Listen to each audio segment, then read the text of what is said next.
Switch secrets. The Switch has been out for over a year now, and whether you've had one since launch day or you just picked one up, there might be some handy little tricks about the system that you don't know about. So let's talk 5 handy tips for your Nintendo Switch.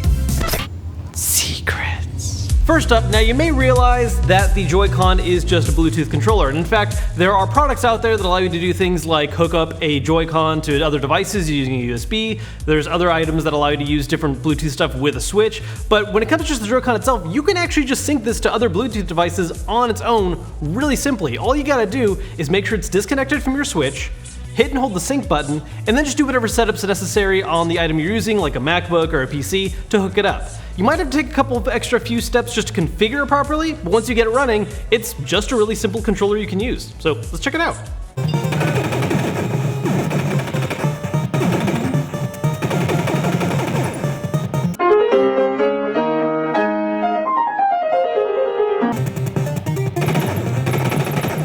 Well, actually the best part is 2-player, but I'm by myself right now.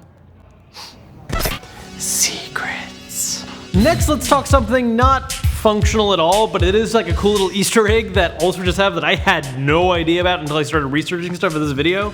If you go to the lock screen, we've all seen it, right? You turn your Switch on, hit a button multiple times, makes a little click noise, whatever. However, certain buttons make different sounds. Most of the time you're gonna get the little basic click, but other times,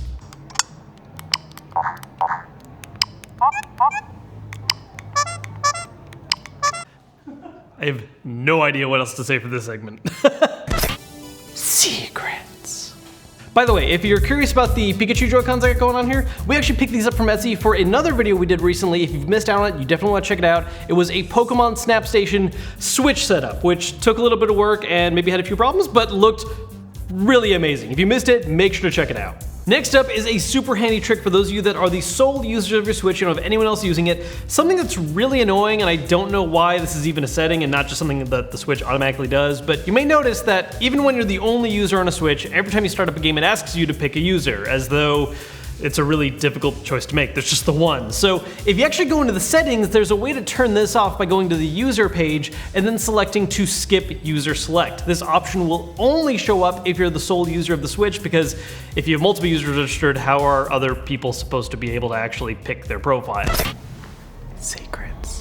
Now, Joy-Cons are awesome little portable controllers, but one of the downsides of their small size and portability is that, well, you can lose them. They could be deep in a bag, fall between some couch cushions, all kinds of stuff, and thankfully Nintendo does have a way you can fix this.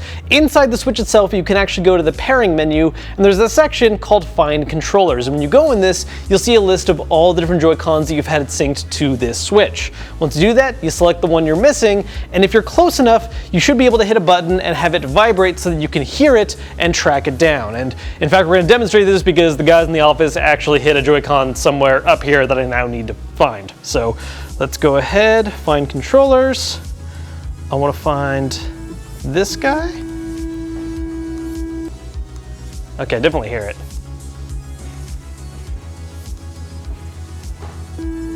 It's over here.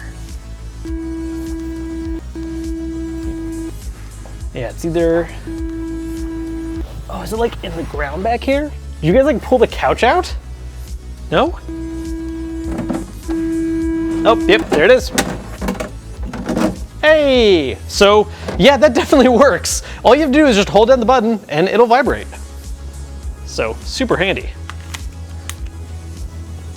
So, if you know anyone who's like me and loses things constantly, definitely make sure to share this video so that they can know this method to track down their Joy-Cons, because you do not want to lose one of these, 50 bucks a pop.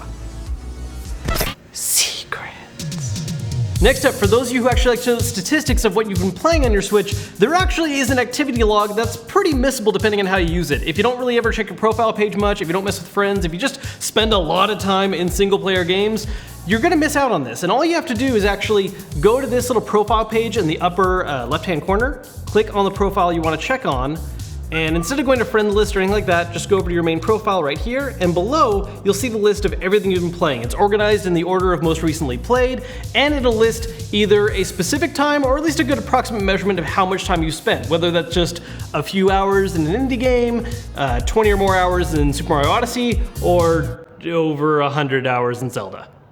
Secrets.